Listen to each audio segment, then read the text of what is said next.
E a aula do condicional, o terceiro conectivo, né, que a gente está estudando. A gente já viu a conjunção e a disjunção inclusiva, né? Caso você tenha perdido, é só ver aí que eu vou deixar os links na descrição do vídeo, tá certo? Então vamos lá, o condicional, a gente tem uma situação inusitada. Ele é diferente de todos os, como é que eu posso dizer, todos os conectivos. Ele vai ter algumas particularidades inerentes somente para ele, tá certo?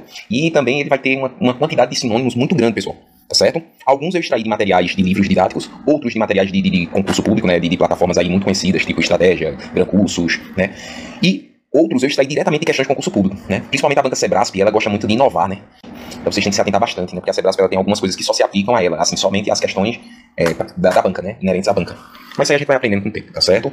Então, condicional. Primeiro eu tenho que saber que o condicional ele tem uma situação diferente. Ele só vai ser, assim, ó, eu vou ter uma proposição simples, o sinal, a notação é essa seta, né, vamos dizer assim. Então eu tenho A e B, duas proposições. Primeiro eu quero que vocês saibam que essa primeira proposição ela sempre vai se chamar de antecedente. E essa aqui é o consequente. Isso só se aplica no condicional, tá certo? Então, primeiro, antes de tudo que a gente for aprender sobre o condicional, primeiro eu tenho que saber que a primeira proposição ela é sempre o antecedente e a segunda é o consequente. Essa notação aqui é pouco usual, então vamos se atentar mais a essa setinha. Caso ocorra, vocês já sabem, né? Mas essa aqui eu nunca vi, nunca, quando eu digo nunca, de todas as questões de concurso público que eu já resolvi, de várias bancas IBFC, todas as bancas aí que eu fiz CESP, inclusive o CESP, né, que gosta de inovar, eu não vi essa notação ainda, beleza? Mas não quer dizer que não exista, tá certo? Pronto. Então, a primeira coisa do condicional é saber que tem um antecedente e um consequente. Antecedente o nome já está dizendo, antecede, o consequente, né? Pronto. E outra coisa que eu tenho que saber, o condicional só vai ser falso em uma situação, quando o antecedente for verdadeiro e o consequente for falso, ou seja, quando eu tiver esse aqui sendo verdadeiro, ó, isso aqui sendo verdade, isso aqui sendo uma falsidade. Quando eu tiver essa situação, o resultado da minha proposição composta será falso. Então essa é a única situação. Aí tem professores que usam a técnica Vera Fischer, né?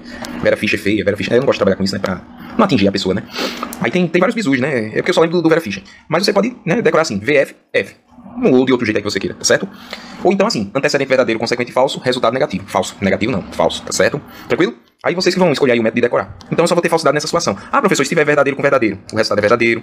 Se for falso o antecedente, ó, isso aqui é um bizu muito bom. Sempre que o antecedente for falso, independente do consequente, eu sempre vou ter um resultado verdadeiro. Então bota aí, é só BS. Isso aí livra tanta questão. Eu já fiz questões só com essa noçãozinha aqui, ó. Quando o antecedente for falso, pouco importa o consequente. O resultado sempre será verdadeiro, tá certo? Pronto. Sim, outra coisa, ó, deixa eu apagar aqui, né? Eu já vi também essa nomenclatura aqui, ó, precedente e subsequente. O precedente é a mesma coisa que o antecedente, tá certo? E o subsequente é a mesma coisa que o consequente. Pronto, aí agora vamos ver. O conectivo condicional, professor, ele geralmente é introduzido pelo se, proposição, então. E outra proposição. Detalhe que sempre vem a vírgula aqui, né?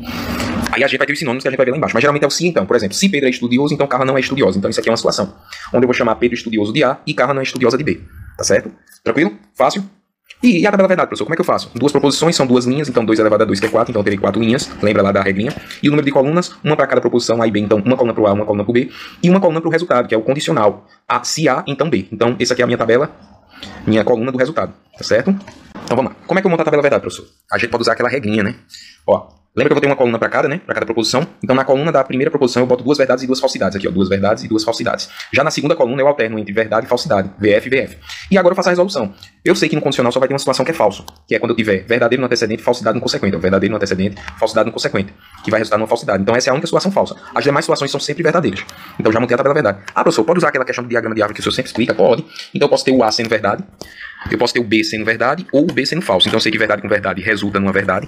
E verdadeiro com falso, lembra, ó, aquela situação do VF, vai resultar numa falsidade, tá certo? E também eu posso ter um antecedente falso. Lembra que eu disse que quando o antecedente for falso, pouco importa o valor do consequente, que eu sempre vou ter o valor verdadeiro.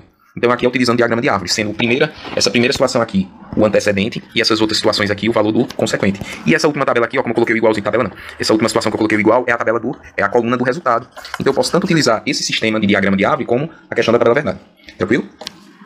Aqui são as propriedades que eu não vou explicar, como eu disse, só quando eu estiver trabalhando com equivalência. Por quê? Porque diferente da conjunção e da disjunção inclusiva, a situação aqui não é equivalente, perdão, não será equivalente à questão da comutativa e associativa. Como assim, professor? Se eu tenho P, então Q, não é a mesma coisa que Q, então P. Ou seja, se eu mudar a ordem das proposições entre o antecedente e o consequente e mudar a ordem das proposições, isso não vai me garantir que as tabelas verdades são o mesmo valor lógico. Isso aí é a definição de equivalência, só que isso aqui a gente vai ver numa aula específica. Então aqui é uma observação muito importante quando a gente vai trabalhando com equivalência. Toda vez que a gente tiver com condicional, a gente vai se atentar para a questão, a equivalência ela vai ser mais restrita, do ponto de vista básico, né, da comutativa e da associativa, tá certo? Tranquilo? Bem simples, né? Mas isso aí a gente vai ver em uma aula oportuna, tá certo? Aí agora a gente vai entrar para os sinônimos, né? Provavelmente eu vou separar essa aula aqui, eu vou encerrar essa aula e vou iniciar a parte dos sinônimos em outra aula, para não ficar uma aula tão grande, né, cansativa. O que é que a gente viu nessa aula hoje? A gente viu a questão da definição do condicional, né, a gente viu a notação, a gente viu a questão do antecedente e do consequente, né, que o antecedente é sempre a primeira proposição e o consequente é sempre a última, a posterior, né, a que vem depois. A gente também aprendeu a montar a tabela verdade e o diagrama de árvores aqui, né, ou um ou outro você pode utilizar. E na próxima aula a gente vai ver todos os sinônimos. Então é isso aí, pessoal. Vou encerrar essa aula aqui. Fiquem com Deus e até a próxima.